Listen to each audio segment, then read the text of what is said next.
सभी मित्रों को सादर नमस्कार। कुछ तकनीकी व्यवधान के कारण लाइट न होने की वजह से थोड़ा सा व्यवधान है। काफ़ी देर से लाइट नहीं है और इंटरनेट की कनेक्टिविटी भी ज़्यादा ठीक नहीं है, इसलिए कुछ समय व्यवधान हो गया। सभी मित्रों को सादर नमस्कार।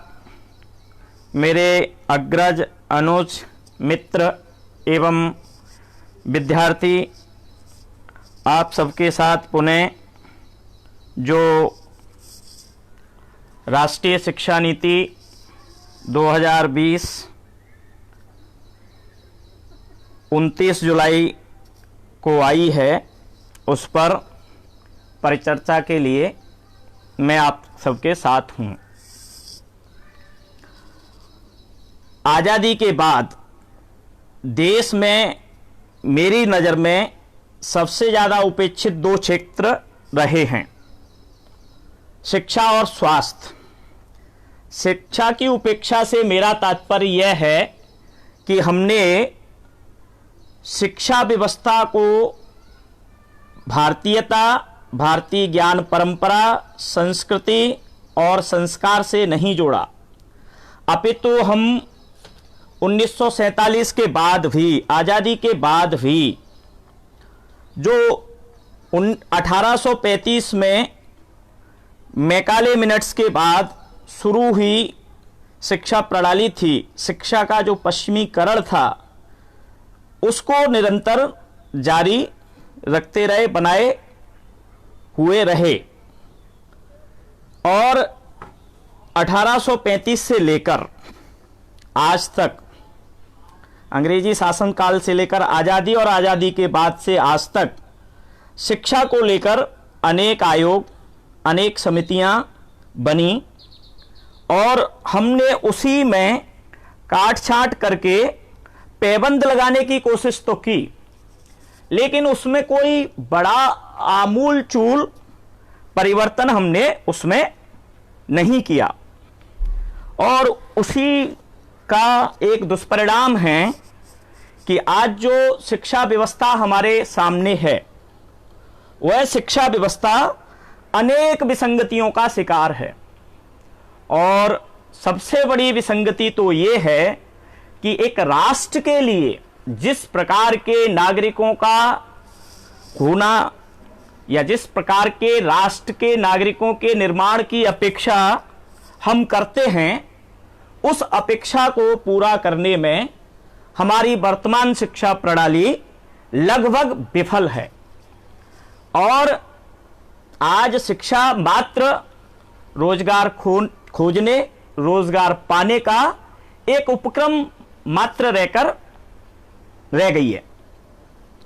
अब इस प्रणाली को, इस तंत्र को बदलने के लिए जो नीति हमारे सामने 29 जुलाई 2020 को भारत सरकार की कैबिनेट ने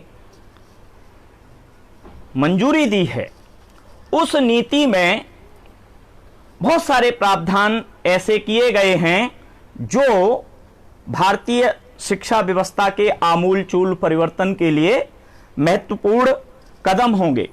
और मैं आज आपके साथ इस कार्यक्रम में, इस संवाद में, जो हमारी प्राथमिक से लेकर के माध्यमिक शिक्षा व्यवस्था है, उसके कुछ बिंदुओं पर चर्चा करूंगा, क्योंकि जो मैं एक बार पुनः हम कि तो आज के इस संवाद सत्र में, इस चर्चा सत्र में, इस लाइव में मैं अपनी बात प्राथमिक से लेकर माध्यमिक शिक्षा तक ही सीमित रखने की कोशिश करूंगा। और इस नीति में जो अभी अभी कुछ समय पहले हमारे सामने आई है, उसकी क्या विशेषताएं हैं और कुछ खामियां भी जो मुझे नज़र आती हैं, हो सकता है कुछ आपको भी नज़र आती हों, तो उन खामियों की भी कुछ चर्चा हम करेंगे। विद्या के बारे में, शिक्षा के बारे में एक बहुत ही सुंदर कथन है, विद्या अमृतम अश्नुते। विद्या अमृत प्रदान करती है, विद्या मुक्ति का मार्ग है। और हमारे देश में मनुष्य की मुक्ति और आत्म बोध के साधन के रूप में शिक्षा महत्वपूर्ण रही है। शिक्षा रोजगार का साधन आजादी के बाद बनी है, मध्यकाल में बनी है। उससे पूर्व रोजगार भी एक उसका हेतु था, लेकिन एकमात्र हेतु नहीं था। हमारे देश के ऋषियों ने शिक्षा के लिए प्रकाश स्रोत, अंतर्दृष्टि, अंतर्ज्योति, ज्ञान चक्षु और तीसरे नेत्र जैसे संज्ञाएं दी, जिससे स्पष्ट होता है कि जो भारत में प्राचीन काल से जो शिक्षा तंत्र था, शिक्षा व्यवस्था थी, वो कहीं न कहीं धर्म से जुड़ी हुई थी। और गांधी जी ने एक जगह कहा है कि धार्मिक शिक्षा से रहित शिक्षा नाम की अधिकारिणी नहीं समझी जा सकती। अब आज के वर्तमान समय में अगर धर्म किसी से जुड़ जाए तो ऐसे बवाल मच जाता है कि जैसे कितना बड़ा भूचाल आ गया हो। धर्म का तात्पर्य, धर्म का अभिप्राय यहां जीवन के आचरण से है कि मनुष्य पढ़ लिख करके, शिक्षित होकर के किस प्रकार का जीवन जिए, किस प्रकार का आचरण करे। इसी संदर्भ में धर्म के साथ हमारी शिक्षा जुड़ी हुई थी। भारत की जो शैक्षिक और सांस्कृतिक विरासत है वो दुनिया में अद्भुत है और प्राचीनतम भी है। और हम लंबे समय तक विश्वगुरु रहे हैं और भविष्य में भी विश्वगुरु होंगे, इसमें कोई शक संदेह नहीं है। लेकिन अभी रहे और होने की जो लंबी प्रक्रिया है, उसमें अगर कोई सबसे महत्वपूर्ण भूमिका निभाने वाला पहलू या तत्व या आयाम होगा, वो शिक्षा होगी। उसके बिना हम जो विश्वगुरु का गौरव, जो भूमिका पाना चाहते हैं, वो इतना आसान नहीं है। इसलिए वर्तमान जो शिक्षा प्रणाली है, उस शिक्षा प्रणाली के विकल्प के रूप में जो शिक्षा नीति आई है, वो किस प्रकार से प्राइमरी से लेकर के जो मिडिल एजुकेशन है, जो प्राथमिक शिक्षा तंत्र से लेकर माध्यमिक शिक्षा तंत्र है, उसमें बदलाव के स्वरूप को प्रतिबिंबित करती है। इसकी हम आज चर्चा करेंगे। तो इस नई शिक्षा नीति में जो सबसे महत्वपूर्ण बिंदु हैं वो ये हैं कि इसमें शिक्षा को भारतीय संस्कृति, भारतीय समाज, भारतीयता और भारतीय जीवन पद्धति से जोड़ने की पूरी ईमानदार कोशिश की गई है। शिक्षा में नैतिक मूल्यों पर बल दिया गया है। शिक्षा में मानवीय मूल्यों और नैतिकता को महत्व दिए बिना जिस प्रकार की शिक्षा नीति अभी तक चली आ रही थी, जिस प्रकार की शिक्षा व्यवस्था हमारे सामने चली आ रही थी, उसने सच में इस प्रकार की स्थितियां पैदा कर दी हैं कि हम लोगों के सामने जीवन का अंतिम सत्य जैसे धन कमाना मात्र रह गया हो। आज सफलता का मतलब पद, पैसा होकर रह गया है। अगर इस नीति को ठीक से लागू किया गया तो ये तस्वीर निश्चित रूप से बदलेगी। जैसा कि इस नीति में कहा गया है कि विद्यार्थी को कम उम्र में सही को करने के महत्व को सिखाया जाएगा। जो विद्यार्थी बचपन में संस्कार सीखता है और जो हमारी प्राथमिक शिक्षा है उसकी आयु 3 से लेकर के 18 वर्ष तक इसमें रखी गई है। और 3 से 18 वर्ष का जो जीवन होता है मनुष्य का, उसमें जो संस्कार, जो विचार, जो आचार और जो मूल्य मिलते हैं उसको शिक्षा से, परिवार से, समाज से, वो निश्चित रूप से आगे चल के उसमें प्रस्फुटित होकर के वृक्ष का आकार ग्रहण करते हैं।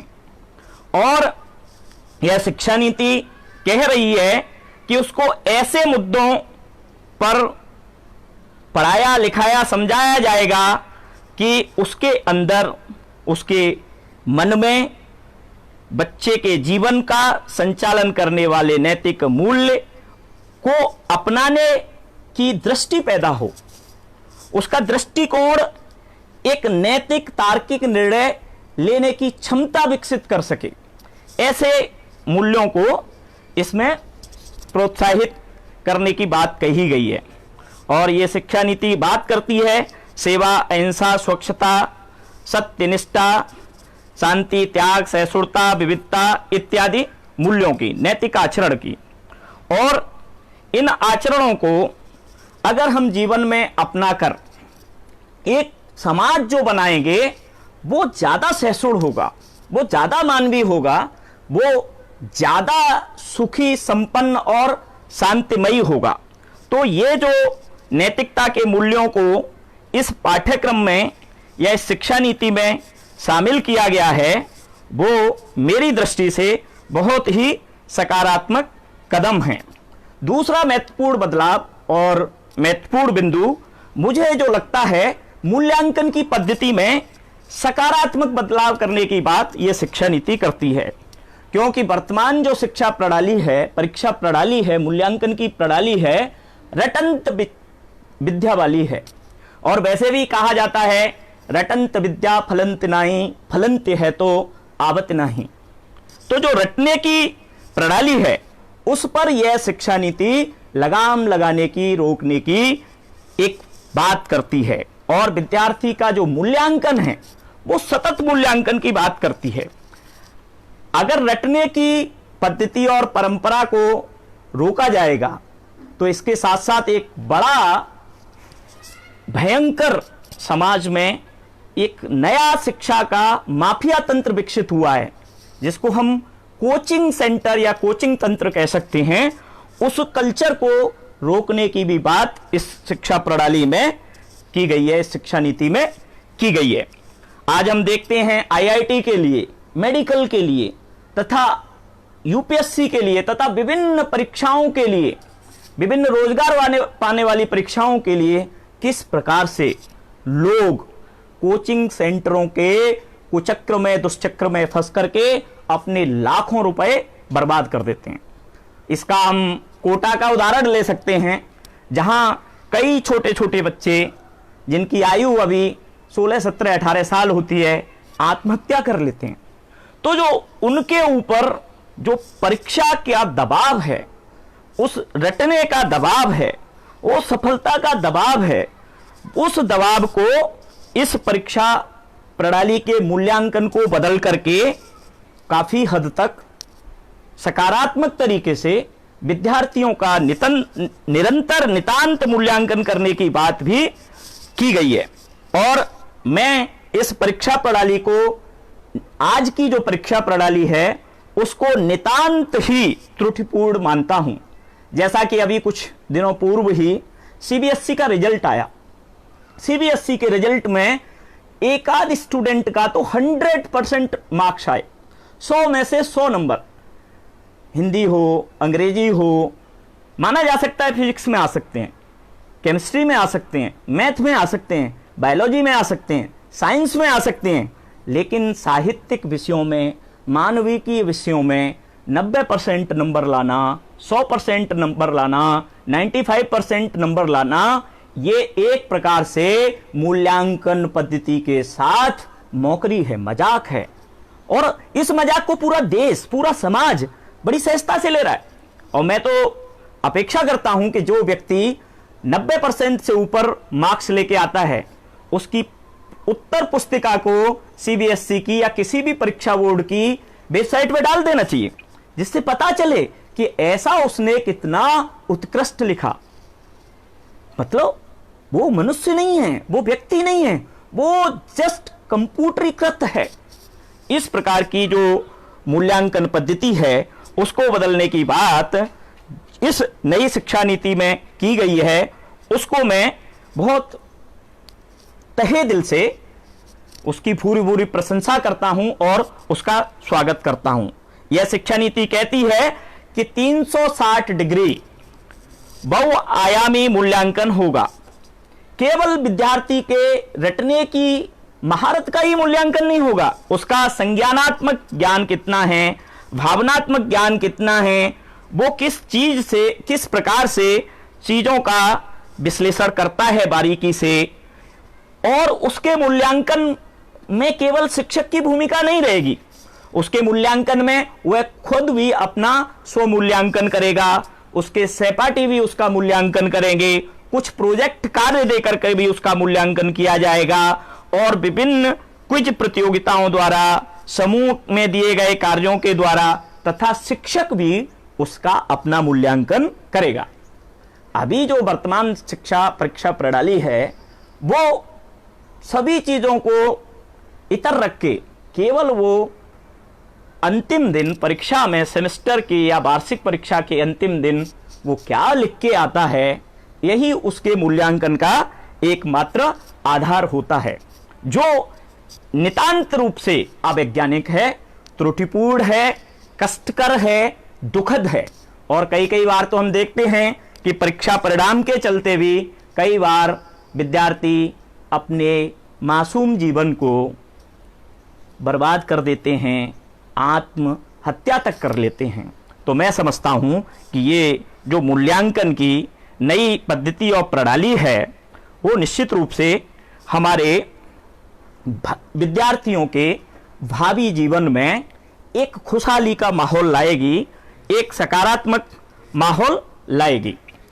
और इस शिक्षा नीति में महत्वपूर्ण तीसरी बात जो मुझे बहुत अपील की और मुझे अच्छा लगा वो है कि मातृभाषाओं को इस शिक्षा नीति में विशेष बल दिया गया है।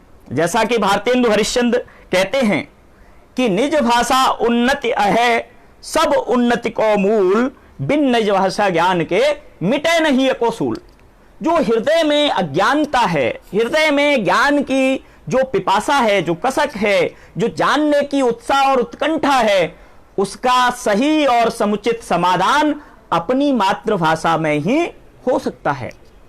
और आज हम देख रहे हैं कि एलकेजी से लेकर के 12वीं तक की कक्षा में बच्चे किस प्रकार से अंग्रेजी मानसिकता के गुलाम हो गए हैं।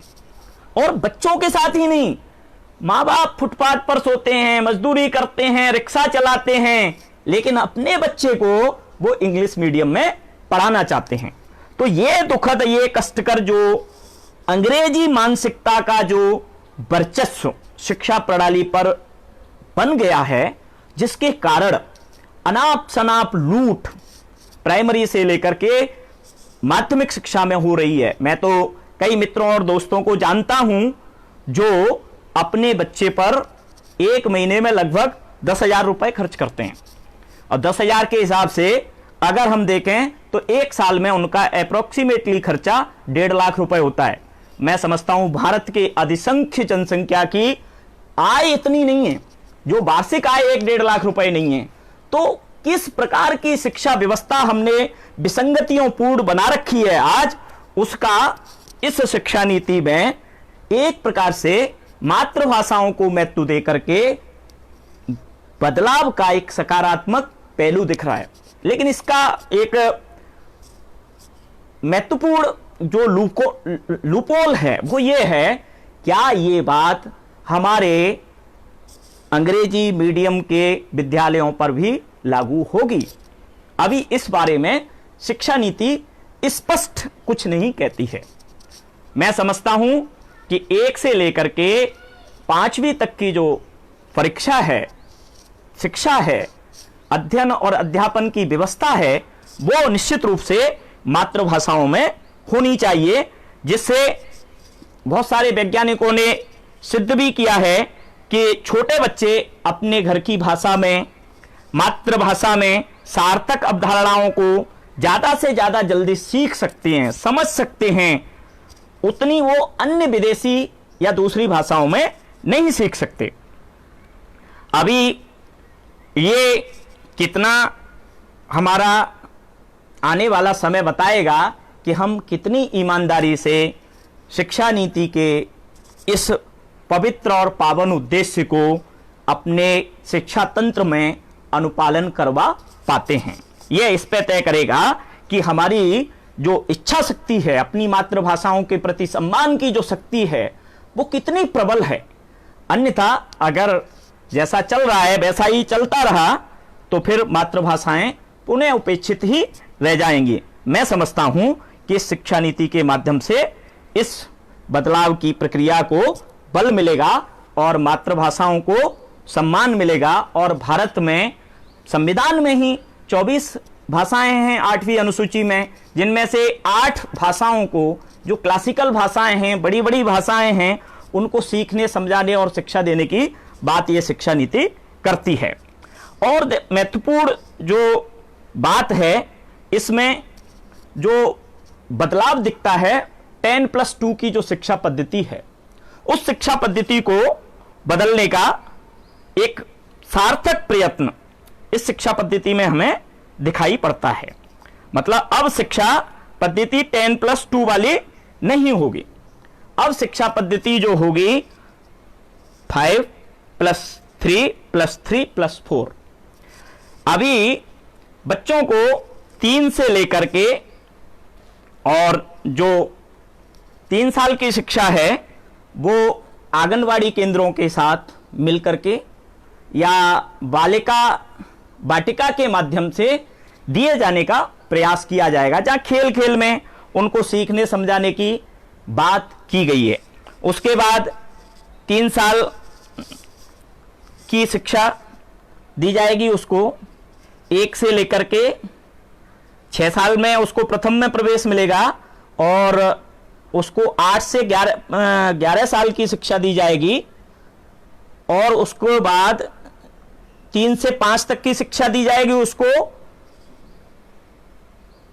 8 से 11 साल की उम्र में, और 6 से 8 तक की शिक्षा दी जाएगी उसको 11 से 14 साल की उम्र में, और 9 से 12 तक की शिक्षा दी जाएगी उसको 14 से 18 साल की उम्र में। ये जो डिवीजन है ये एक प्रकार से बड़ा ही वैज्ञानिक निर्णय है, क्योंकि बहुत सारे वैज्ञानिकों के शोध के माध्यम से पता चला है कि जो बच्चों का मस्तिष्क होता है उसका लगभग 85% भाग, जैसा कि इस नीति में बताया गया है, लगभग 6 वर्ष की आयु होते होते विकसित हो जाता है। तो यह भी एक जो रूपरेखा है, जो ढांचागत बदलाव इस शिक्षा नीति में दिखता है, जो एक प्रकार से सकारात्मक बदलाव के रूप में हम देख सकते हैं। और इस बदलाव के साथ साथ बहुत सारे बदलाव इस शिक्षा नीति में हमको स्कूली शिक्षा में दिखाई पड़ रहे हैं। जैसे कि इसमें कहा गया है सकारात्मक बदलावों में हर बच्चे की विशिष्ट क्षमताओं की स्वीकृति, पहचान और उनके विकास हेतु प्रयास किया जाएगा। हर बच्चे को फोकस करके शिक्षा दी जाएगी। शिक्षकों और अभिभावकों को इन क्षमताओं के प्रति संवेदनशील बनाना होगा, जिससे वे बच्चे की अकादमिक और अन्य क्षमताओं के विकास में अपनी भूमिका अदा कर सकें। जैसे हम देखते हैं शिक्षा व्यवस्था पर लेकर भारतीय हिंदी सिनेमा ने भी कई बहुत बेहतरीन मूवी बनाई हैं। उनमें से एक तारे जमीन पर, दूसरी हिंदी मीडियम, अंग्रेजी मीडियम तथा 3 इडियट इत्यादि, एक कोचिंग सेंटर्स पर, संस्थान पर, आनंद जी के जीवन पर ही बनी मूवी भी है। तो ये जो शिक्षा है, शिक्षा का तंत्र है, मात्र अभी क्या है स्कूल सेंट्रिक या केवल रटने की प्रक्रिया पर ही ज्यादा बल देता है। अभी इसको लर्नर सेंट्रिक बनाने की बात इस शिक्षा नीति में कही गई है और इसमें संवाद के आधार पर काफी इसको लचीला बनाने का प्रयास किया गया है। और इसमें कहा गया है कि जो तीसरी क्लास तक के बच्चों को बुनियादी साक्षरता दी जाएगी, संख्या का ज्ञान कराया जाएगा। यह प्राथमिकता रहेगी कि बच्चा लिख सके, अक्षर पढ़ सके, प्लस माइनस, धन गुणा जोड़ कर सके, इन सब चीजों पर बल दिया जाएगा। ऐसे कई तथ्य सामने आए हैं कि कक्षा 5 या 7 में पढ़ने वाला विद्यार्थी न तो एक पेज स्पष्ट रूप से लिख सकता है, न गुणा भाग जोड़ कर सकता है। तो इस आयु तक तीसरी क्लास के बच्चों को ये जो बुनियादी आवश्यकताएं, संख्या का ज्ञान होना और बुनियादी साक्षरता, नाम लिखना, शब्द लिखना, शब्द की पहचान करना, इस पर बल दिया गया है। दूसरी और अन्य महत्वपूर्ण विशेषता इसकी लचीलापन है।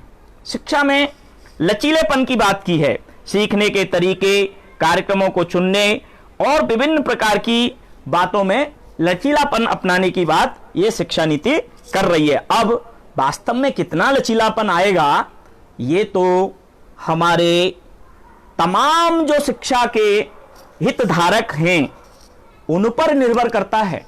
मात्र सरकार नीति बना करके कोई बड़ा बदलाव शिक्षा में ले आएगी, यह सोचना नितांत उसी तरह से भ्रामक है कि आज हमारे सामने दहेज प्रथा विरोधी कानून है, फिर भी समाज में निरंतर दहेज जारी है। हिंसा, घरेलू हिंसा पर कानून है, फिर भी घरेलू हिंसा जारी है। और बहुत सारे उदाहरण हम ले सकते हैं कि कानूनों के होते हुए भी वह सब कुछ हो रहा है जो नहीं होना चाहिए। तो कानून के प्रति सामाजिक संवेदनशीलता, सामाजिक जागरूकता कितनी है, इस बात पर भी निर्भर करता है कि हम अपने शैक्षणिक माहौल को, तंत्र को, ढांचे को कितना लचीला बना पाते हैं। उसमें सरकार की एक भूमिका होगी। सरकार से ज्यादा सरकार के अन्य जो तंत्र हैं, जो शिक्षा को रेगुलेट करते हैं, नियामन करते हैं, उनका जो प्रबंधन तंत्र है, उनकी भी महत्वपूर्ण भूमिका होगी कि वो शिक्षा को कितना लचीला बना पाते हैं और उस लचीलेपन में बच्चा कितना अपने को सहज महसूस करता है। और एक बड़ा परिवर्तन जो इसमें देखने को मिलता है शिक्षा नीति में, वो ये है कि कला और विज्ञान के जो पाठ्यक्रम हैं, जो पाठ्येतर गतिविधियां हैं, व्यावसायिक और शैक्षणिक धाराओं के बीच में अब कोई स्पष्ट बदलाव नहीं रहेगा। अभी हर विषय को एक शैक्षणिक गतिविधि माना जाएगा। जैसा कि हम देखते हैं कि 10th के बाद, क्लास 10 के बाद बच्चा या तो साइंस लेता है, या कॉमर्स लेता है, या मानविकी विषय पढ़ता है। यह बदलाव इस शिक्षा नीति के माध्यम से देखने को मिलेगा कि अब बच्चा गणित के साथ साथ दर्शन भी पढ़ सकता है, मनोविज्ञान भी पढ़ सकता है, वो पेंटिंग भी पढ़ सकता है, वो पशुपालन भी पढ़ सकता है। ये लचीलापन शिक्षा में आएगा तो बहुत काफी हद तक बच्चे की जो रुचि होगी, छात्र की जो रुचि होगी, शिक्षार्थी की जो रुचि होगी, उसके अनुकूल वो अपने विषयों का चयन करेगा और वो सभी विषय बराबर माने जाएंगे। ये भी एक सकारात्मक बदलाव मुझे इस शिक्षा नीति में नजर आ रहा है। और एक बड़ा बदलाव है कि शिक्षा को समग्रता में देखा जाएगा, मल्टी डिसिप्लिनरी डिस्कोर्स के रूप में देखा जाएगा। ज्ञान की एकता और अखंडता को सुनिश्चित किया जाएगा। अभी खंड खंड ज्ञान नहीं होगा, सब एक समग्र ज्ञान के रूप में पूरे शिक्षा तंत्र और ढांचे को विकसित करने की बात यह शिक्षा नीति कहती है। अभी अवधारणात्मक समझ पर ज्यादा जोर रहेगा, रटंत विद्या पद्धति को छोड़ने की बात यह शिक्षा नीति करती है। रचनात्मक और तार्किक सोच को प्रोत्साहित करने की बात इस शिक्षा नीति और पद्धति में कहा गया है। इनोवेशन को, नवाचार को महत्व देती है। नए नए आइडियाज को, आउट ऑफ द बॉक्स सोचने की जो विशेष क्षमता विद्यार्थी में होती है, उसको भी इस शिक्षा नीति में प्रोत्साहित करने की बात की गई है।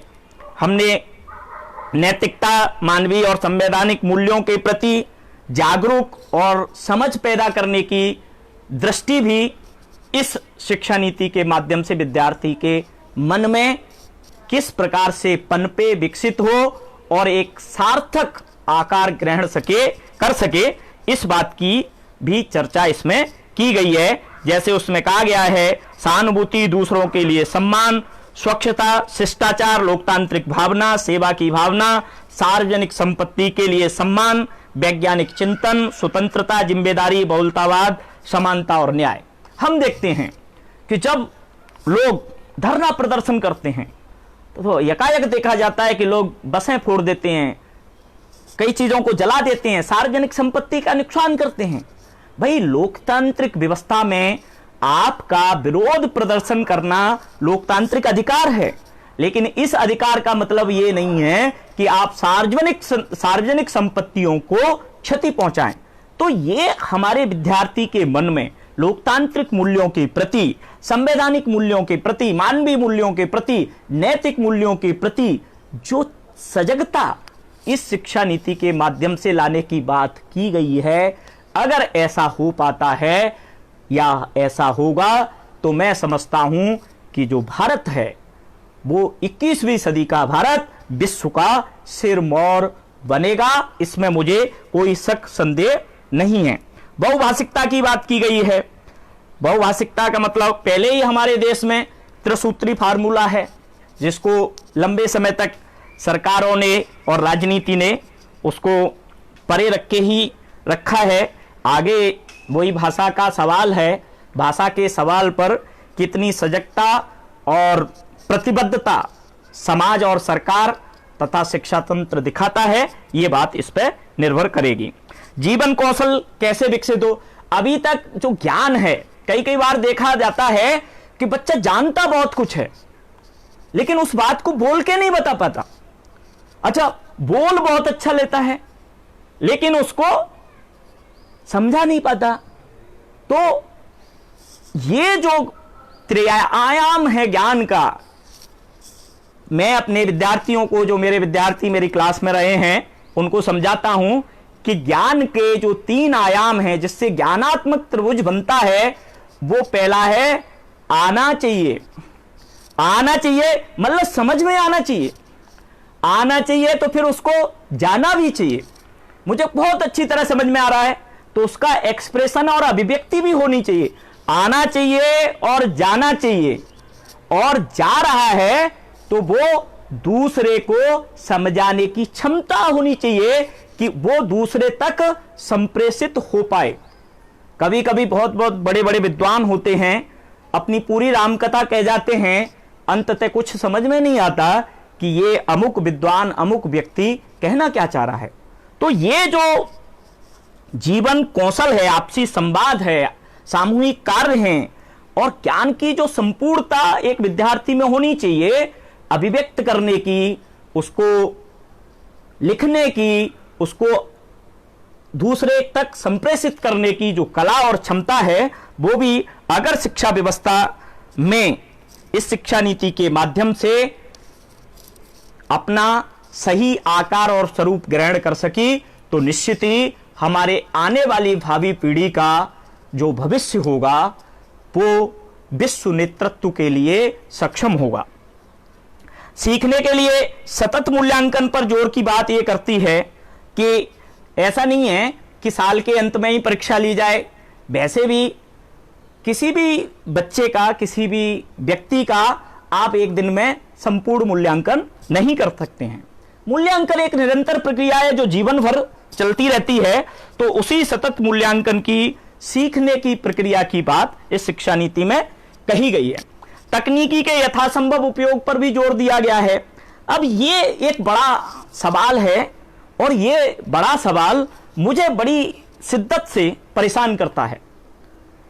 परेशान इसलिए करता है कि 21वीं सदी का भारत, और इस 21वीं सदी के भारत में हमारे देश में जो डिजिटल डिवाइड है, और डिजिटल डिवाइड ही क्यों, इस देश में शिक्षा और समाज तथा विभिन्न मुद्दों में इतने विभेद हैं कि अगर उनकी लिस्ट बनाई जाए तो एक शोध कार्य हो सकता है, विभेदों पर शोध कार्य हो सकता है। जातिगत विभेद, धार्मिक विभेद, खान पान में विभेद, रहन सहन में विभेद, जीवनचर्या में विभेद। एक तरफ तो हमको 5 स्टार स्कूल दिखते हैं, कॉलेज दिखते हैं, एक तरफ ऐसे ऐसे स्कूल और कॉलेज दिखाई देते हैं जहां टाट पट्टी की व्यवस्था नहीं है, ब्लैक बोर्ड नहीं है, शिक्षक नहीं है।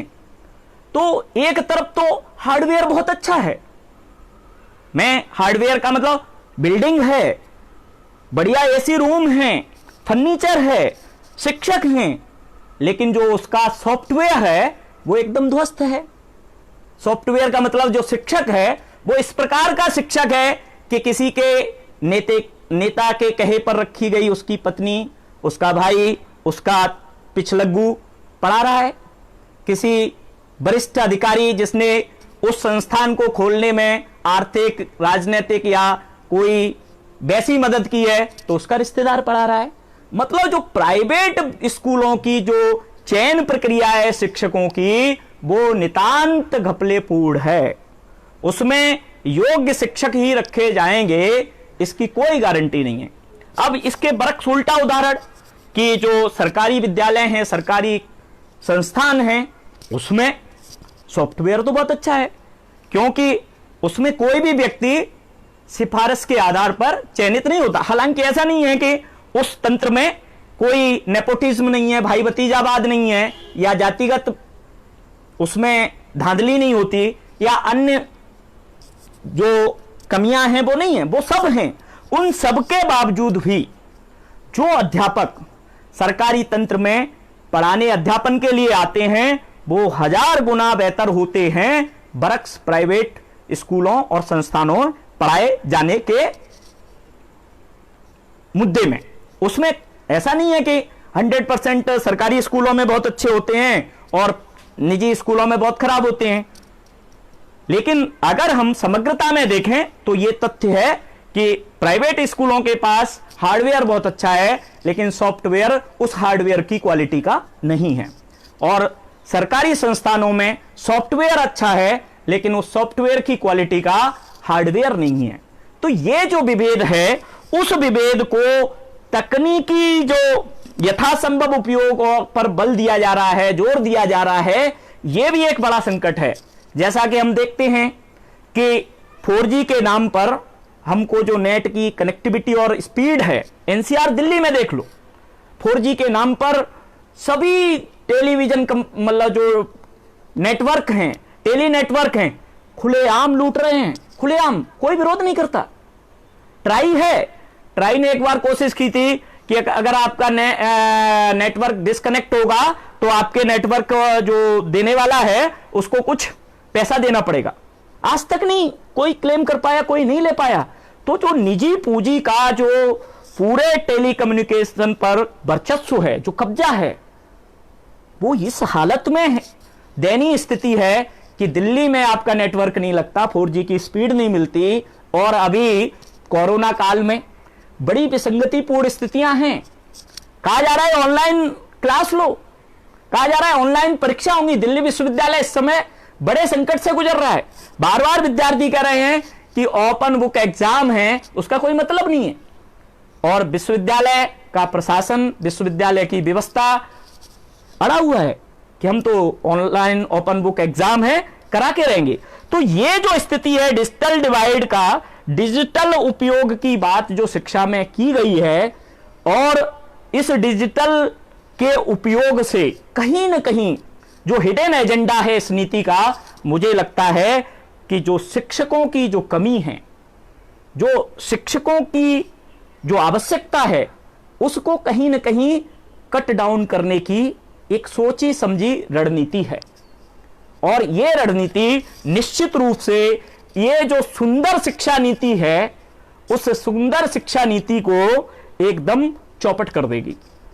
क्योंकि जब कनेक्टिविटी नहीं होगी, जब संसाधन नहीं होंगे, अभी एक घटना सामने आई कि बच्चे का क्लास ऑनलाइन होता है, माँ बाप के पास कोई लैपटॉप नहीं, कोई फोन नहीं, मोबाइल नहीं, तो बेचारा बच्चा को मोबाइल दिलाने के लिए पिताजी अपनी गाय बेच देते हैं। अभी इसमें गाय बेचने के बाद खबर मीडिया में आती है, बहुत सारे समाज सेवी तथाकथित परोपकारी लोग पहुंच जाते हैं और उसको गाय दिलवा देते हैं, कुछ पैसा भी दे आते हैं। अभी मेरा सवाल यह है कि ऐसे परोपकारी लोग कितने लोगों तक इस प्रकार की जो डिजिटल जो डिवाइड है, डिजिटल जो खाई है, उसको पाटने में मदद करेंगे। ये दिखावे का जो दृश्य है वो 1, 2, 3, 4 बार तो सामने आ सकता है, लेकिन भारत की जो बहुसंख्य आबादी और जनसंख्या है वो इसको किस प्रकार से अफोर्ड कर पाएगी, ये एक अत्यंत ही महत्वपूर्ण सवाल है। और इस सवाल को हमें किसी भी तरह से इग्नोर नहीं करना चाहिए, उपेक्षित नहीं करना चाहिए।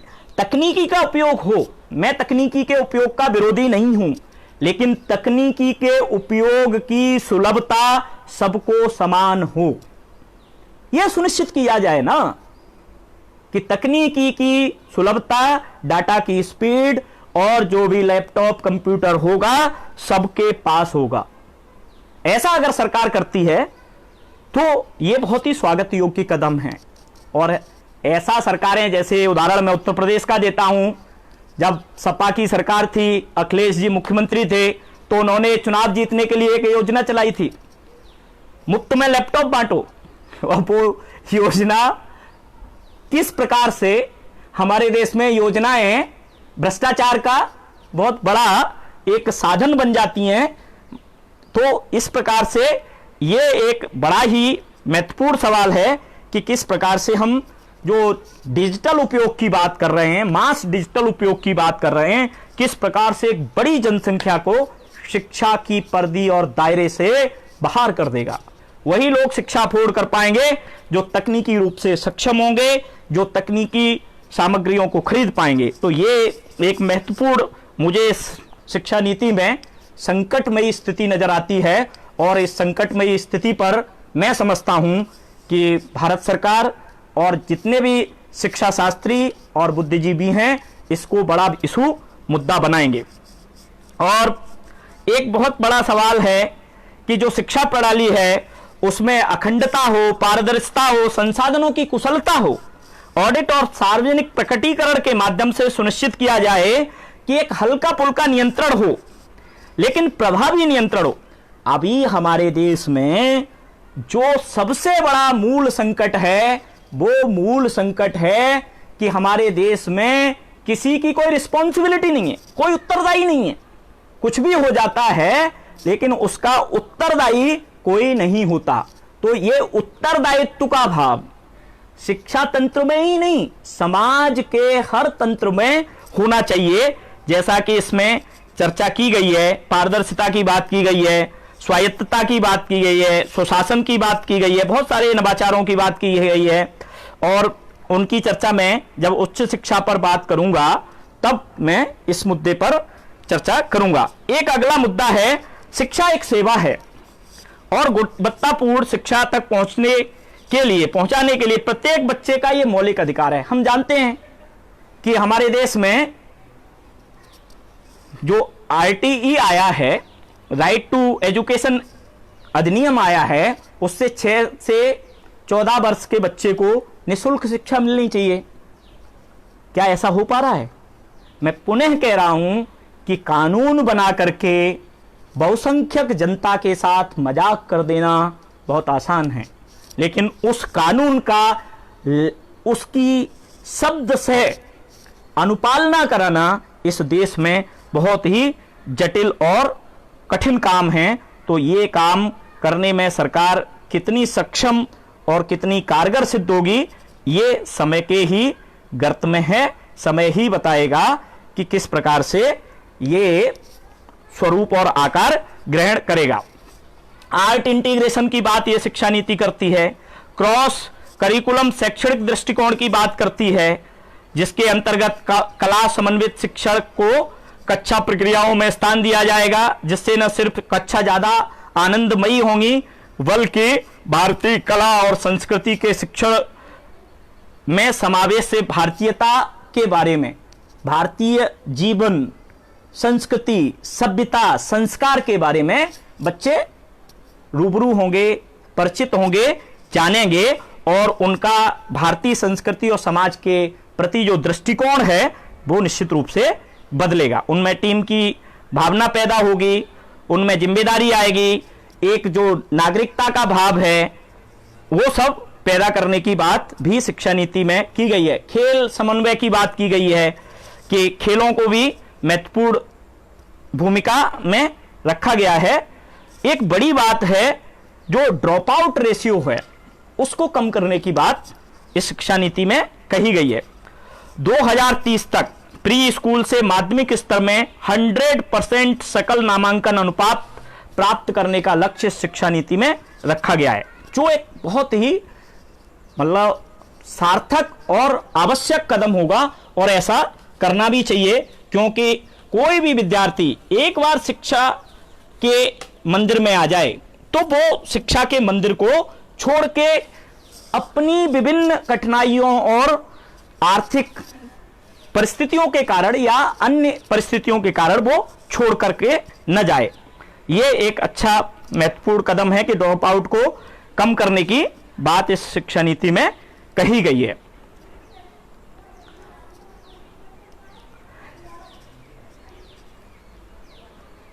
अगर हमने इस शिक्षा नीति के जितने भी प्रावधान हैं उनको ईमानदारी से लागू करा दिया, समाज ने उसमें महत्वपूर्ण भूमिका निभाई, बुद्धिजीवियों ने, शिक्षा शास्त्रियों ने तथा विद्यालय प्रबंधन ने इसको ईमानदारी से लागू किया, तो मैं निश्चित रूप से कह सकता हूं कि इस शिक्षा प्रणाली से मैकाले मानस का अंत होगा और शिक्षा में भारतीयता का समावेश होगा।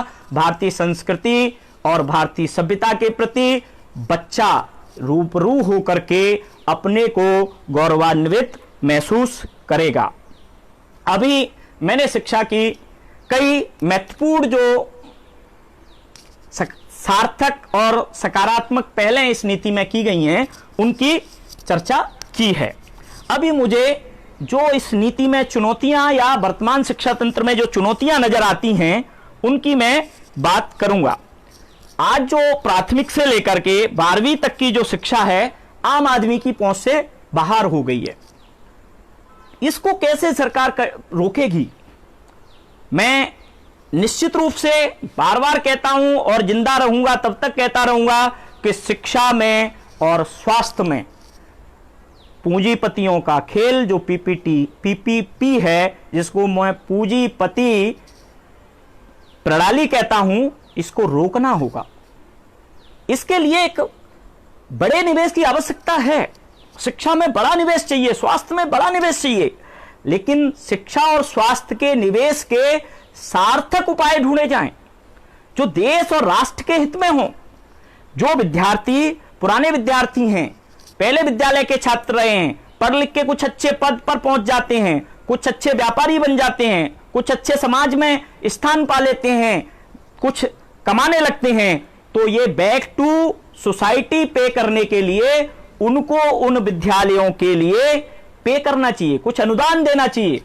और समाज के जो बड़े बड़े उद्योगपति हैं जिनकी आय 50 करोड़ या 10 करोड़ से ज्यादा है, उन पर टैक्स लगाओ, उनसे लो। अभी इसमें एक शब्द आया है परोपकारी निजीकरण।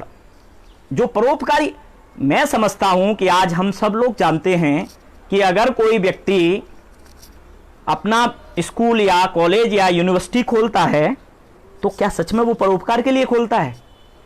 वो शुद्ध व्यापारी होता है, परोपकार से उसका कोई लेना देना नहीं है।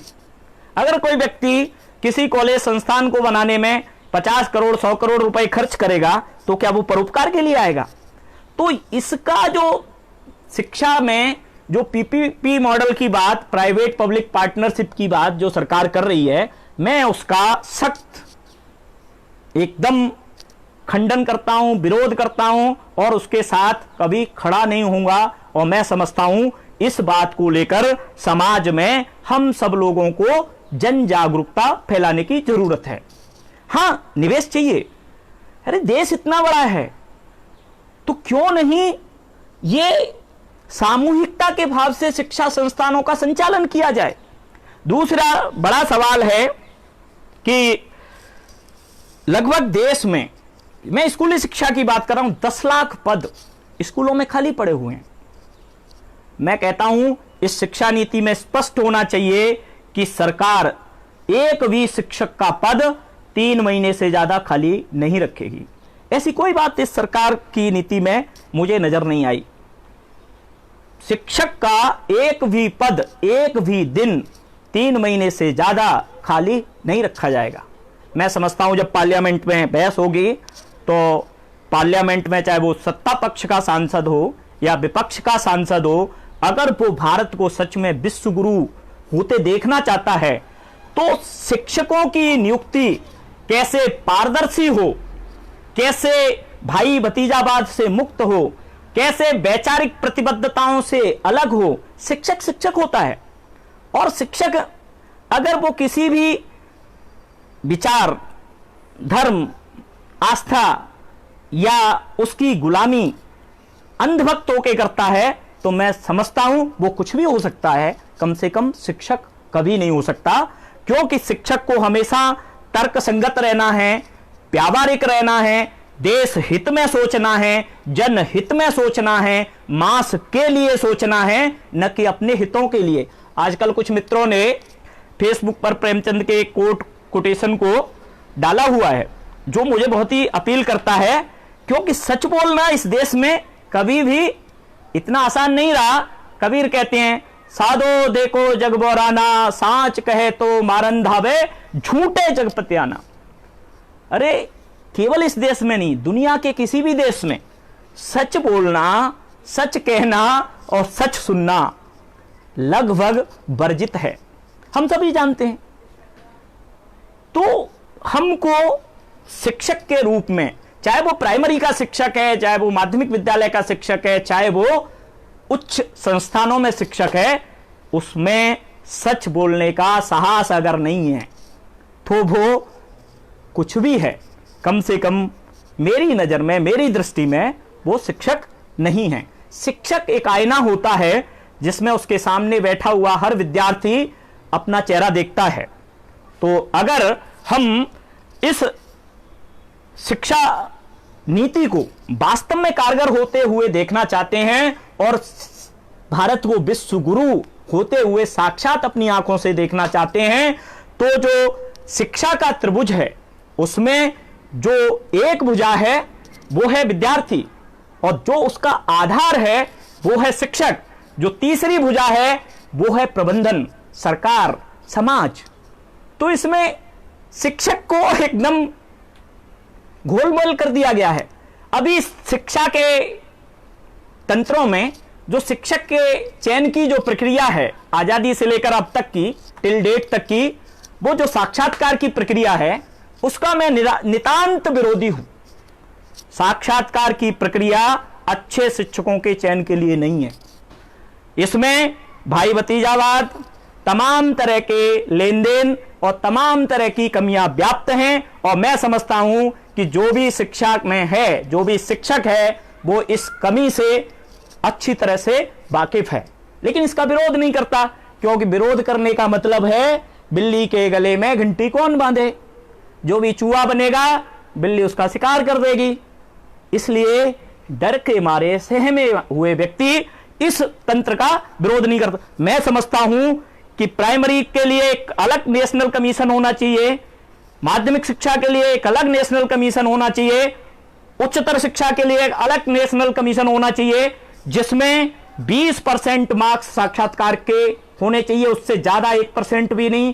बचे हुए 80% जो मार्क्स हैं उसमें 50% मार्क्स 80% का जो एकेडमिक उसकी योग्यता और क्षमता है उसके होने चाहिए, 50% मार्क्स उसके टेस्ट के द्वारा होने चाहिए। अगर ये शिक्षा व्यवस्था और ये प्रणाली शिक्षकों के चयन में कर दीजिए, निश्चित रूप से एक भी अक्षम व्यक्ति, अयोग्य व्यक्ति शिक्षा के मंदिर में, स्कूल में, विद्यालय में शिक्षक नहीं बन पाएगा।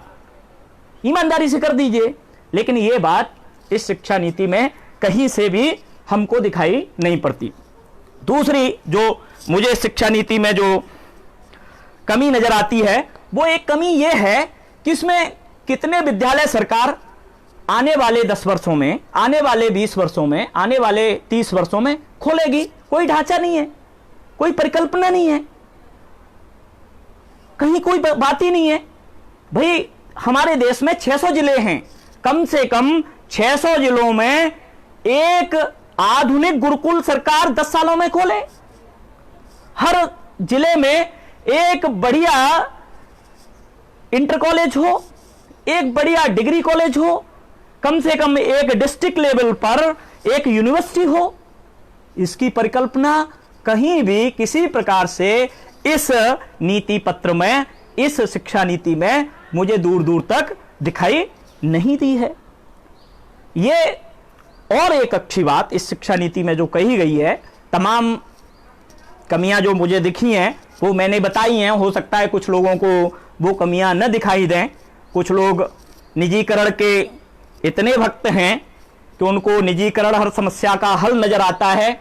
ऐसे लोगों से तो मैं कुछ कह ही नहीं सकता, लेकिन जो मुझे लगता है, निजीकरण इस देश की समस्याओं का हल नहीं, इस देश की समस्याओं को और जटिल और दुखद और कष्टकर बनाने की एक सोची समझी साजिश है, जो बहुत लंबे समय से 91 के बाद तो ये बहुत तेजी से शुरू हुई है और आज हर क्षेत्र में बड़े व्यापक रूप से फैल रही है। शिक्षा में तो बहुत लंबे समय से चला आ रहा है और ये नीति अगर सरकार की जो मंशा है उस तरह से अगर लागू हुई तो मैं समझता हूं कि और इस गति को बल मिलेगा। तो मैं समझता हूं सरकार और देश के प्रधानमंत्री बहुत ही सामान्य वर्ग, सामान्य जीवन जीकर आए हैं, तो वो जरूर इस पीड़ा को समझेंगे, इस वेदना को समझेंगे और शिक्षा के निजीकरण और स्वास्थ्य के निजीकरण की जो द्रुत गति है, उस द्रुत गति को धीरे धीरे रोकेंगे और एक स्वस्थ शैक्षणिक जो सरकारी और सामाजिक जो सहभागिता है, सामाजिक सहभागिता है, उसको पीपीपी मॉडल नहीं कहना चाहिए। सामाजिक सहभाग और सरकारी सहभाग से किस प्रकार से शिक्षा में निवेश की जो समस्या है, स्वास्थ्य में जो निवेश की समस्या है, उसको दूर किया जा सकता है। और एक महत्वपूर्ण बात जो मुझे इस शिक्षा नीति को अभी 2-3 दिन में पढ़ते हुए नजर आई, वो ये है कि हम लंबे समय से 1964 से ही शायद ये एक रिकमेंडेशन थी कोठारी कमीशन की कि शिक्षा में 6% जीडीपी का खर्च होना चाहिए। इस बात को स्वीकार इस शिक्षा नीति में किया गया है और मैं समझता हूं अगर भारत की जीडीपी का 6% खर्चा ईमानदारी से राज्य सरकार और केंद्र सरकारें करेंगी, केंद्र सरकार और राज्य सरकारें करेंगी, तो मैं समझता हूं किसी भी निजीकरण करने की आवश्यकता नहीं होगी, बशर्ते ईमानदारी से ये व्यय शिक्षा पर होना चाहिए। सामाजिक सहभाग भी होना चाहिए। जो परोपकारी लोग हैं, जो पढ़े लिखे उच्च पदों पर पहुंचे हुए लोग हैं, उनको भी वॉलेंटरीली कोई नहीं आएगा, उसके लिए कुछ नियम प्रावधान इस तरह से किए जाने चाहिए कि वो लौट करके अपने स्कूलों, कॉलेजों, विद्यालयों में जाएं, वहां अपने 12 महीने की सैलरी में से कम 15 दिन की सैलरी डोनेट करें और उसके सिस्टम को और बेहतरीन बनाने का प्रयास करें। ये करके अगर हम इस शिक्षा नीति को पूरी ईमानदारी से लागू करेंगे तो मैं समझता हूं कि भारत में आने वाले वर्षों में जो प्राइमरी शिक्षा है और जो माध्यमिक शिक्षा है, उसका भविष्य निश्चित रूप से उज्जवल होगा। और हमारे देश के शिक्षा मंत्री आदरणीय डॉक्टर रमेश पोखरियाल निशंक जी बड़े साहित्यकार हैं और साहित्यिक व्यक्ति सामान्य व्यक्तियों से ज्यादा संवेदनशील होता है,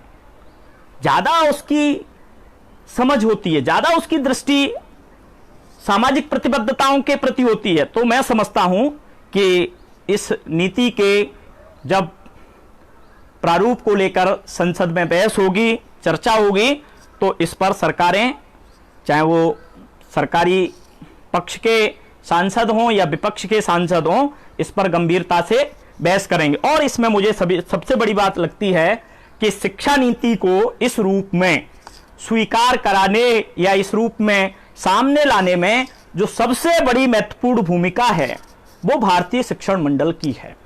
मैं भारतीय शिक्षण मंडल का एक सामान्य कार्यकर्ता हूं और मैं जानता हूं कि शिक्षा नीति का एक बड़ा हिस्सा भारतीय शिक्षण मंडल के प्रयासों का परम आदरणीय गुरुवर परम श्रद्धेय आदरणीय श्री मुकुल कानितकर जी का बड़ा योगदान है। ये शिक्षा नीति आज हमें इस रूप में भारतीयता, भारतीय संस्कृति, भारतीय ज्ञान परंपरा, भारतीय जीवन पद्धति से जुड़ती हुई दिखाई दे रही है। उसके पीछे निश्चित रूप से भारतीय शिक्षण मंडल की बड़ी भूमिका है और मैं समझता हूं कि इसका जो श्रेय है वो परम आदरणीय, परम श्रद्धेय श्री मुकुल कानितकर जी को जाता है, पूरे भारतीय शिक्षण मंडल को जाता है कि इस प्रकार की एक भारत केंद्रित शिक्षा नीति समाज के, देश के सामने हम लेकर आए हैं, सरकार लेकर आई है। और मैं समझता हूं इसकी जो भी खामियां मुझे लगती हैं उन पर निश्चित रूप से पूरी चर्चा और बहस संसद में, संस्थानों में और समाज में होगी और जो भी और ज़्यादा बेहतर, समाज हितकारी, समाज के लिए सुलभ और जन जीवन को, गरीब को मिलने वाली शिक्षा के लिए उपयोगी नीतियां होंगी वो आकार ग्रहण करेंगी और भारत में जो प्राथमिक शिक्षा और माध्यमिक शिक्षा का जो भविष्य है वो उज्जवल होगा, सुखद होगा और भावी भारत का जो विद्यार्थी होगा, नागरिक होगा, वो ज़्यादा सक्षम, ज़्यादा भारतीय, ज़्यादा सजग, ज़्यादा विश्व नागरिक होगा और भारत उस मानव बल के आधार पर पूरी दुनिया में एक बार ज्ञान का केंद्र बनेगा। और सबसे बड़ी बात इसमें एक और बदलाव है जो इसमें दिखता है, जो मानव संसाधन जो विकास मंत्रालय था उसका नाम बदल के शिक्षा मंत्रालय कर दिया गया है, जो बहुत ही एक महत्वपूर्ण सिंबॉलिक ही है, लेकिन एक बड़ा ही अच्छा कदम है कि अब हम इसको शिक्षा मंत्रालय के रूप में जानेंगे। इन्हीं तमाम बातों के साथ शिक्षा नीति में और बहुत सारी बातें हैं जिनकी हो सकता है अगले किसी दिन हम उच्च शिक्षा को लेकर चर्चा करेंगे, तो उन सब बिंदुओं पर भी बात रखेंगे।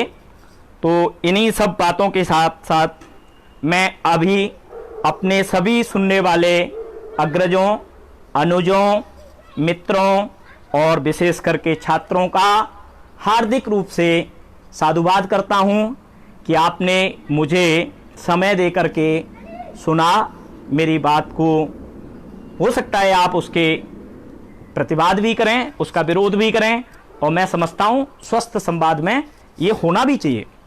मैं नहीं कहता कि मैं जो कह रहा हूं वो अंतिम सत्य है, अंतिम सत्य संवाद से ही निकल के सामने आएगा। अंतिम सत्य हर आदमी का अपना होता है। तो मुझे जो लगता है, जो मैं महसूस करता हूं, वो बात मैंने आप सब लोगों के समक्ष रखी। आपने इतने धैर्य से सुना। लोक सेवा न्यूज ने मुझे ये मंच प्रदान किया, अपनी बात रखने का मौका दिया। मेरे परम प्रिय मित्र, सखा, भाई और मेरे छात्र रहे रजत त्रिपाठी जी को मैं बहुत हृदय से आभार व्यक्त करता हूं कि आपने मुझे ये मौका दिया अपने इन तमाम मित्रों के सामने अपनी बात रखने का। और इसी के साथ मैं अपनी वाणी को विराम देता हूं और कामना करता हूं कि हमारा जो भावी शिक्षा तंत्र होगा माध्यमिक और प्राथमिक शिक्षा का, वो ज़्यादा बेहतर, सुखद, विद्यार्थी, शिक्षक और समाज के लिए हितकर और राष्ट्र के निर्माण में सार्थक भूमिका निभाने वाला होगा। इसी के साथ मैं अपनी वाणी को विराम देता हूं। सभी को पुनः बहुत बहुत धन्यवाद देते हुए सादर नमस्कार करता हूं, सादर प्रणाम करता हूं।